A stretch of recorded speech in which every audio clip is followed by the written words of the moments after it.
A rusty ladder leads to the rooftop. Some of the rungs are missing. Yeah, that doesn't look good at all. The distances between the remaining rungs are rather wide. You'd have to use the mounting brackets. However, they seem corroded and the peeling rust is razor sharp. In addition, the first rung is going to be tough to reach. It's what, 3 meters above the ground, and you're 180? Not to mention that the roof is collapsing and the wind gets pretty brutal up there. Dismounting from the ladder is going to be hard. Perhaps if you were to not climb the ladder. Instead, what if you were to do something more subtle? What if you were to reconceptualize climbing the ladder? Astral projection. Be open-minded about this. Teleportation is not a thing.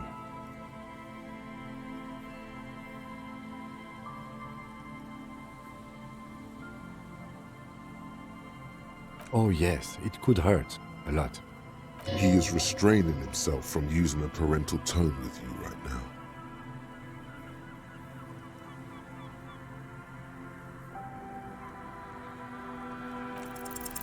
All you need to do is close your eyes and concentrate. Darkness enfolds you. You can feel the distance between the bench and the first rung of the ladder. All you need to is... Zoot, zap, pow, crinkle! It's like magic. You feel yourself disappear, your atoms fading out of existence. Oh my god, I can't believe it. Bam!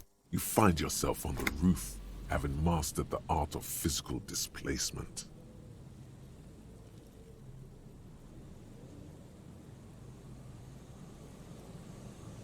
You know, for the record, you didn't teleport there. You just climbed the ladder with your eyes closed.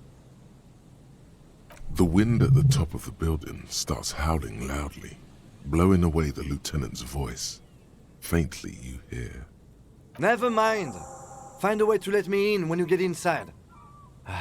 Don't go adventuring with a backup, especially if we think the suspect may be hiding here.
Two rusty metal plates that slide apart form a crude door.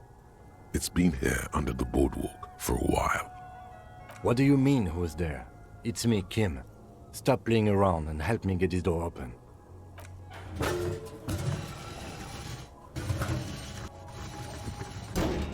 The doors seem to be on rails, but they've gotten jammed.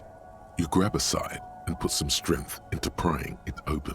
With the help of your partner, the two metal panels slide open with a creak. Huh. I hope no one dangerous heard that. After you climbed up to the roof, you mean? There's a maintenance entrance under the boardwalk. It's next to a drain pipe, possibly a storm drain. It was easy to miss before. He's quite proud of himself.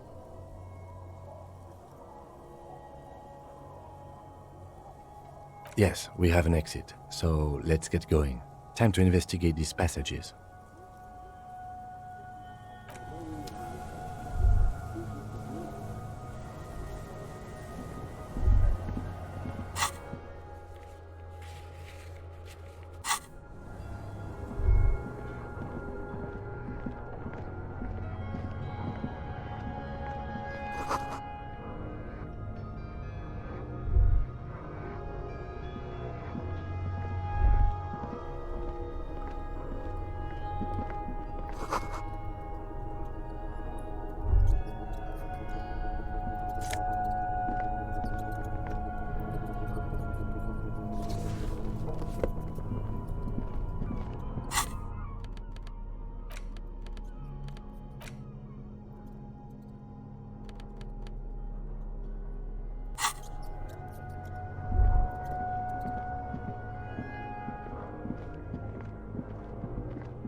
A mustachioed and mutton-chopped man, amateurishly depicted, gazes at you with sad eyes.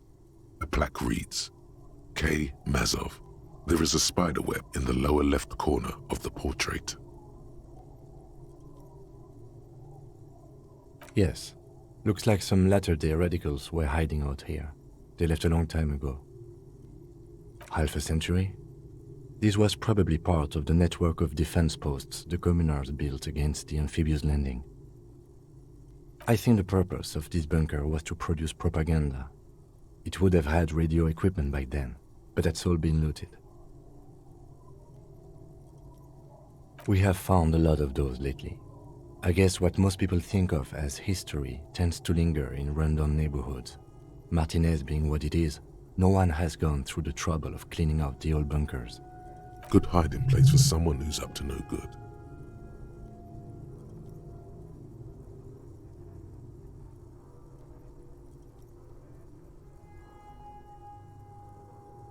Millions of depictions of Mazov have been produced.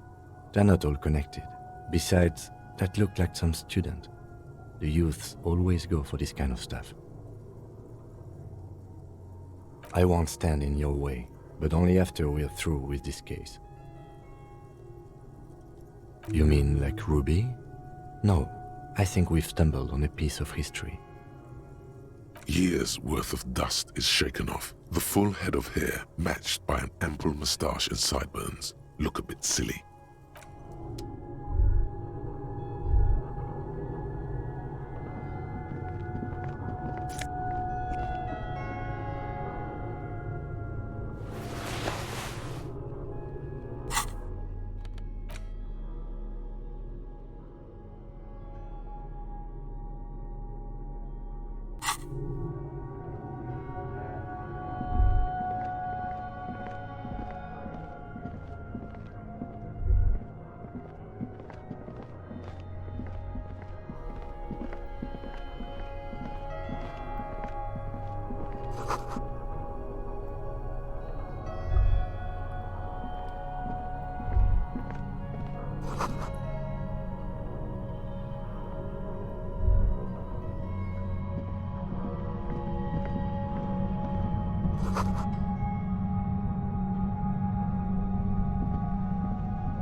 There it is again, like a swarm of hornets buzzing under your scalp. A strange tingling you can almost smell. No, what do you mean? I don't feel it, but we should still be careful. There were footprints back there, and I'm pretty sure they were fresh.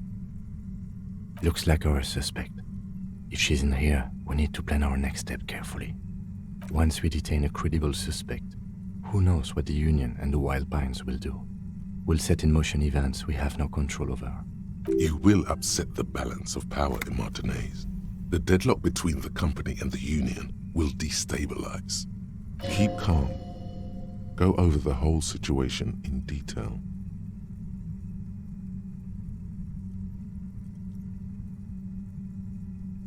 I leave that to your judgment. You already know what I think about cross-pollinating information like this. It's dangerous, but... He just can't be sure. Maybe it will yield something useful. Yes. There won't be time for that once things go down. Matter of fact, I don't think there's time for it now, but... If you must.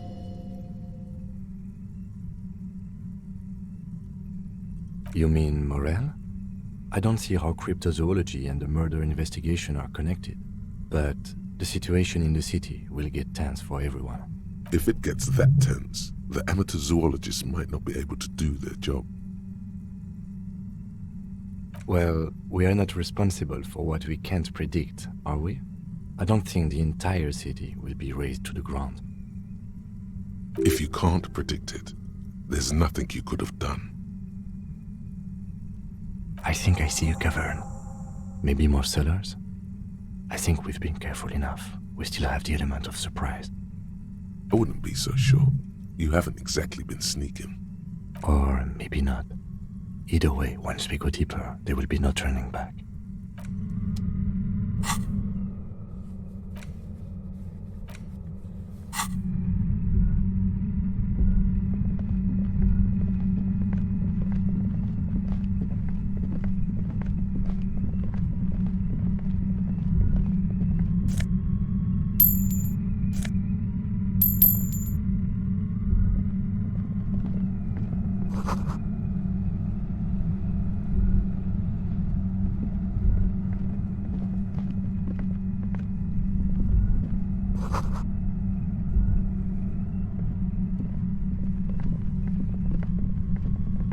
Suddenly, your entire body is paralyzed.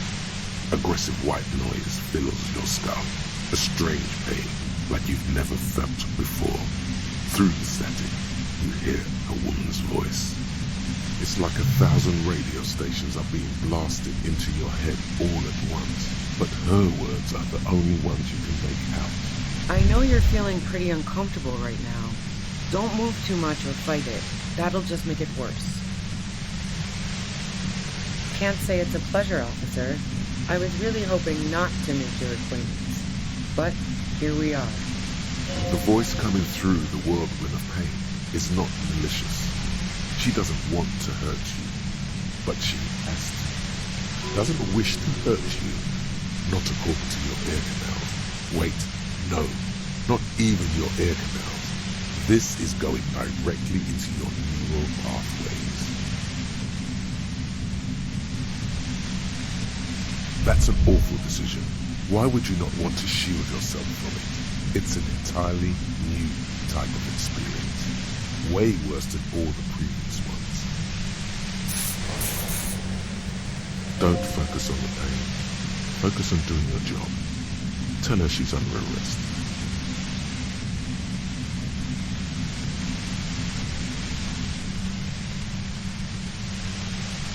No, I'm not going to fucking kill you. If that had been my plan, you'd be dead already. All things considered, I'm being pretty reasonable here. I'm using a pale latitude compressor. You and your partner have been caught in its field.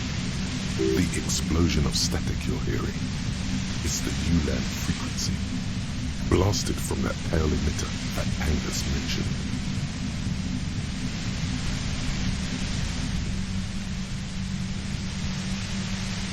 saw my equations? You've been sniffing through my lorries, right? I expected as much. I am a bit surprised you knew what you were looking at.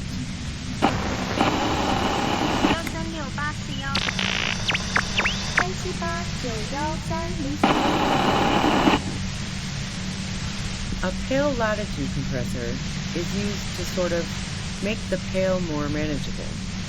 With a lot of these, you can force a radio signal grid on the pale, literally crunch the distance across it. Signals are relayed across a series of repeater stations fixed to buoys. Not a fun job manning those stations. All alone out there in the pale, people lose their minds in just a few years. So, what we are experiencing is a concentration of radio waves. Precisely. This is an industrial strength paraboloid. It's meant for forcing dimensions on something that doesn't have them. Needless to say, the frequencies used are out of this world. At the upper limit is the large prime number generator station. It's used specifically for pale latitude compression.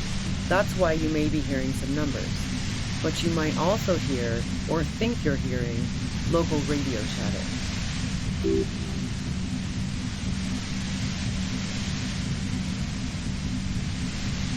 She's been holed up in here for a while with no one to talk to. Keep her talking, and you just might get an opportunity to break loose.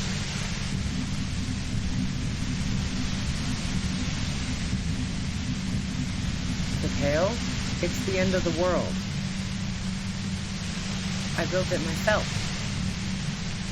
That's illegal. I'm guessing it's patented. But we are beyond that, aren't we? Oh yeah. Way beyond.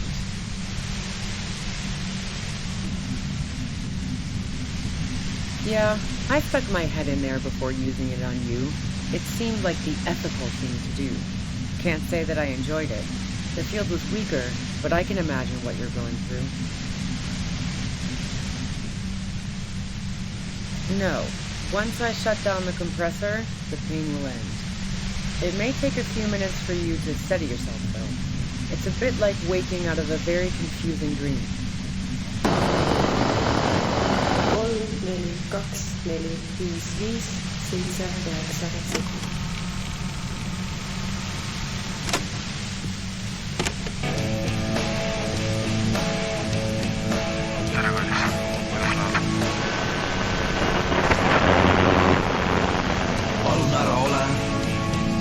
Yeah, let's not talk about that shit.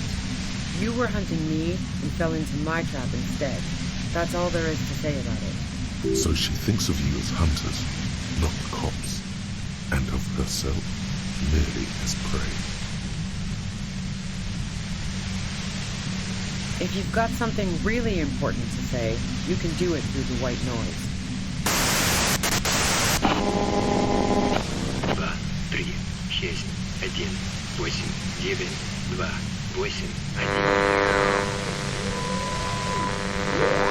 You're looking for a deal on mattresses. Spirit and Ember.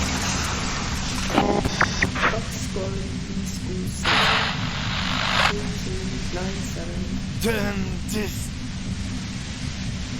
God damn it. Fine. If you really want to talk, I can dial it down. I've also got a gun, by the way. She's carrying a 2-barrel front loader. Remain careful. Well, it doesn't feel much better, but you can form sentences now. Thinking doesn't seem to hurt as much. Just keep her talking, and you'll get through this.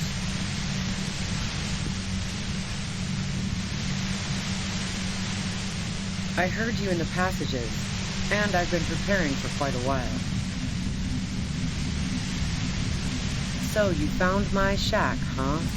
I'm not surprised. Her tone is bitter. She thinks she's been betrayed. So nice. That's one knife I didn't want to find in my back. I was, before I caught you in the pale latitude compressor. I'm fine now. That's her admitting the bullet was an emergency exit. No, I didn't do it. I only helped stage the lynching, though I doubt that makes much of a difference to you. Who ratted me out, by the way? Was it Titus? No, he wouldn't have broken first.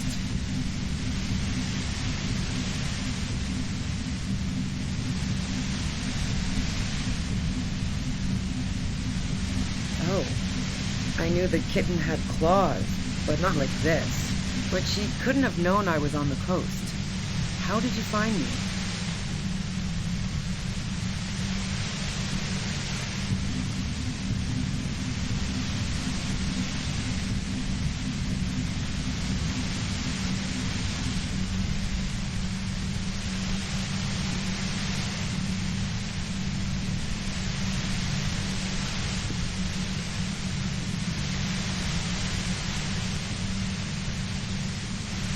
Titus and his boys, man. They told us you were on the coast. Even now, Kim is a paragon of professionalism. He is trying to make a clean cut of telling her she was betrayed. Well, fuck. Those guys liked me, I know it. If this is what happens to people whom people like... A dour despair is creeping into her voice. How the fuck do the rest of you get by?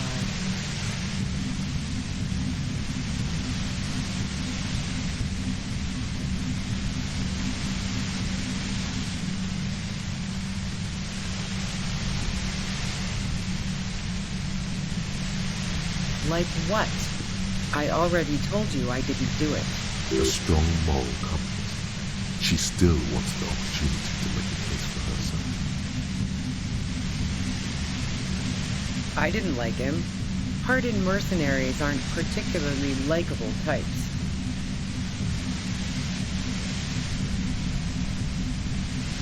Yeah, sure. And I didn't like Wild Pine sending in those foreign hirelings. Me and a fuck ton of other people around here. She didn't hate him, okay?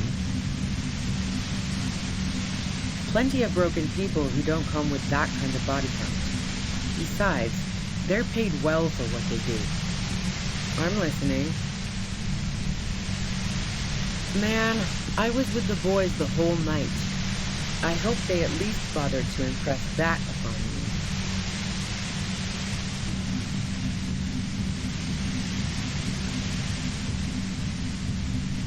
You mean the length of a toilet break? That wouldn't even have been enough time.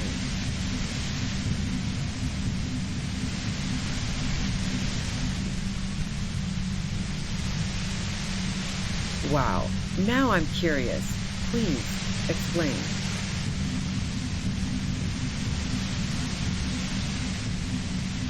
Don't know it, but also...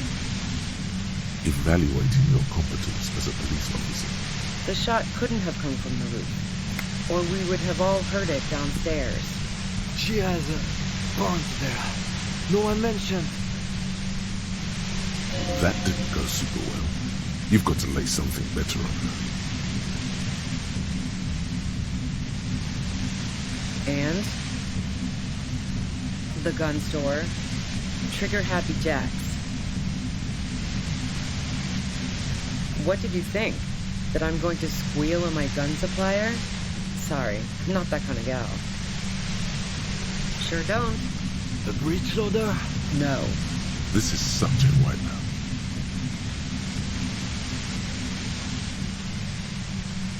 A knocked-away 80 front loader. 2-barreled. Not really what you were looking for, I'm guessing. Yeah, evidence. Who doesn't? Oh, you probably mean Claudia's rooftop. Sure, I've hung out there. She's got this great antenna.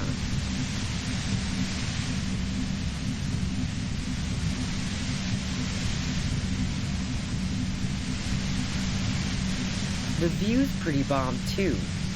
But you might say the antenna was the main attraction there, yeah. Along with Claudia. It's very powerful. I used it to tune into RCM frequencies. That's how I knew to be prepared for your arrival.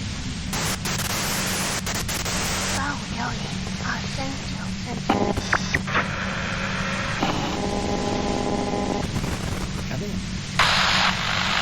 Yes, I'm sure. And anyway, as I said before, the shot had to have come from afar. So, Heart of Gold Tommy fucked me over too. Never trust a musician. That really comes as a blow to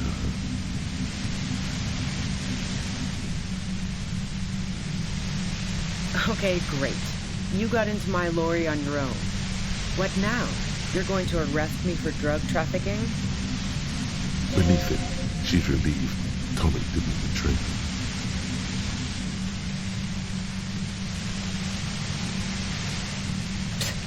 That's your prerogative. No. Gifts of flowers and candy aren't really my style.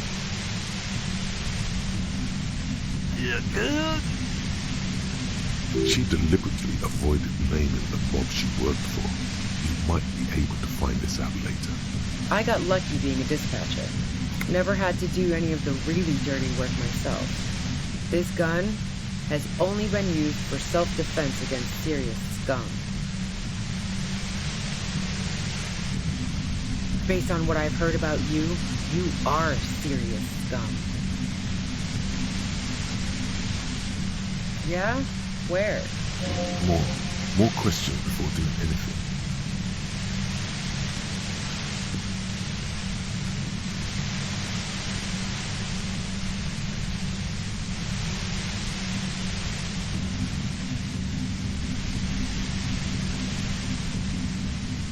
How should I know? As I keep saying, he already had a bullet in his head when I got to him, and there hasn't been any useful gossip over the radio. Those rings around her eyes, her tired voice.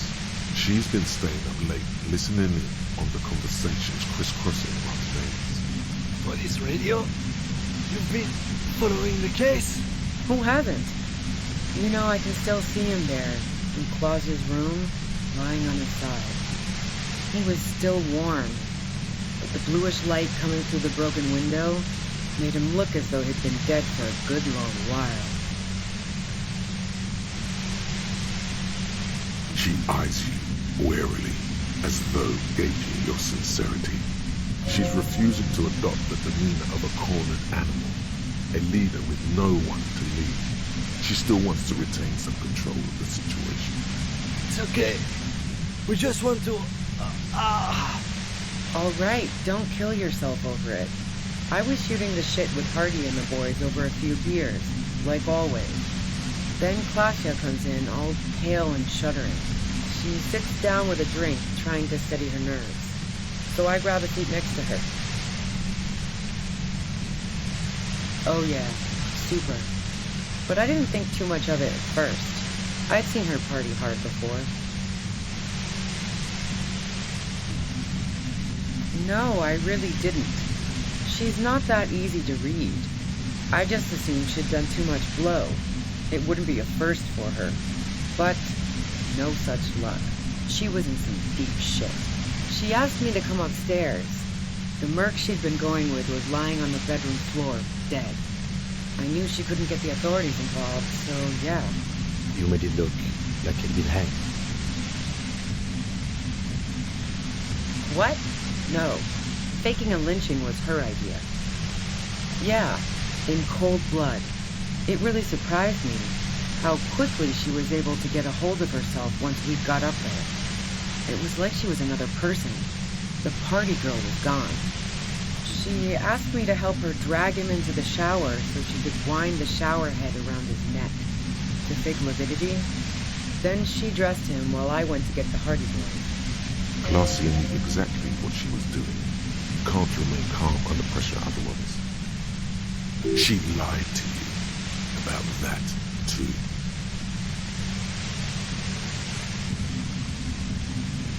Yeah, I wasn't sure whether to admire her or be disturbed. As I keep telling you cops, we didn't hear anything downstairs. No gunshot, nothing. But even if this is true, weren't you worried the lynching might lead to... War? The thought crossed my mind. But the mercenary's death was going to have repercussions either way. Although the way things are going... She doesn't want to talk about this. but not because she has something to hide. She doesn't want the guilt. Fuck it. I'm not responsible for these people after what they did to me. I saw you roll into town. I wasn't about to stick around for questioning by a goddamn La Puta Madre agent. So this is what she was scared to tell Titus. This cop. Yes, you. Everyone says you're his peon, his human can opener. Oh, fucking me. Fucking hell. And why me? You hear through the white noise. It's especially bad suddenly. Felt like a vein exploded.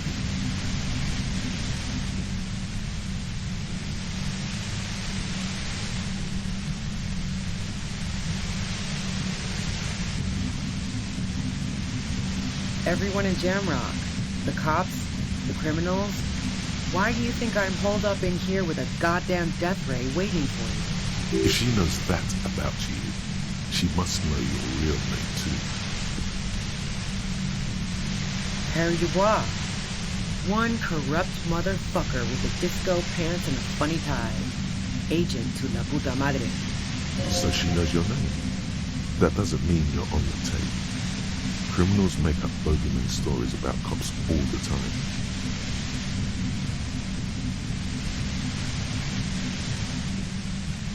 Is that a joke or a threat? I'm guessing both.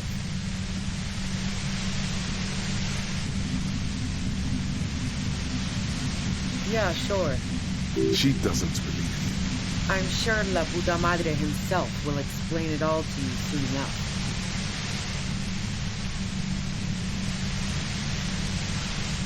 You've been to my lorry. You think the biggest player in Jamrock appreciates competition? And now I have Harry Can Opener in my lair. Fucking Titus. She's not going to change her mind that easily. She still perceives you as a threat. Wait, one thing, possibly small, but she said you rolled into town. Was that you singular or plural? She might know something. Yeah, you had your death squad with you. What happened to them anyway? Well, it wasn't this scrawny dude. You had 2 guys and a lady. The guys looked pretty buff. Lady wasn't bad either.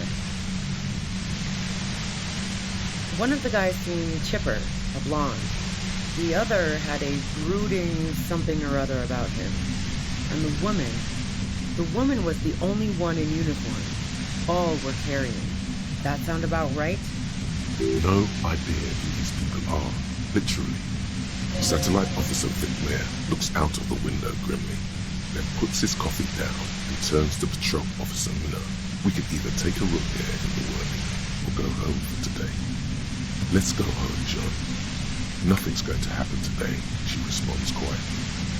John takes his blonde wig off. Call Heidelstein. He can give us a ride.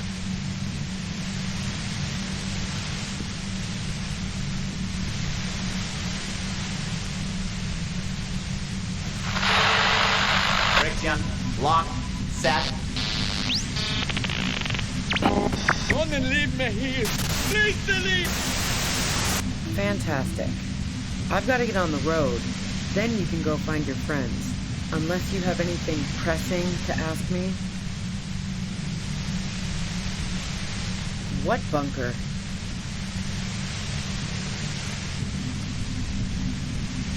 Don't know anything about it.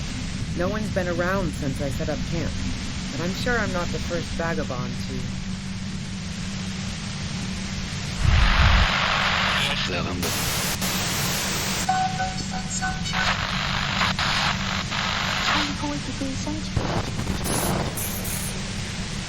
Keep calm.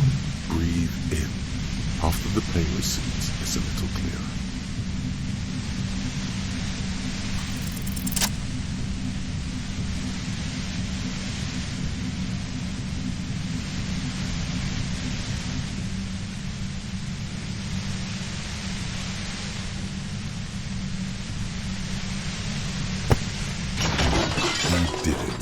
The compressor lies broken on its side. It's quiet in your head again. It still hurts like hell, but... All good, officer. Be careful. She looks at the machine, assessing the damage. Her hand trembles. Oh, fuck it.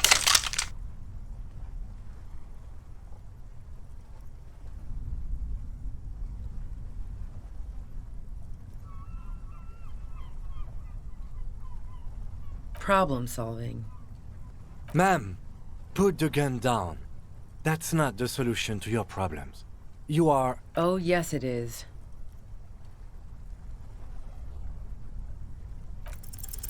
You should know the words to say. You've been here yourself, so why is it not coming to you?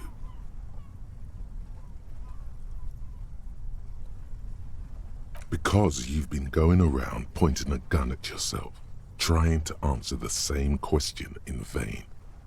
Her finger squeezes the trigger now.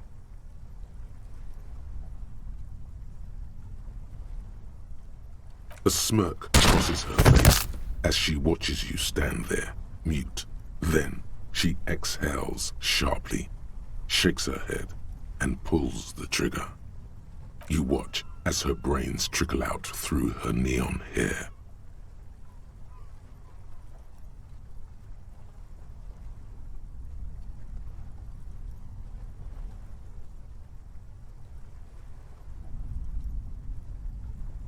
Fuck! Get a hold of yourself. He needs your support now, too.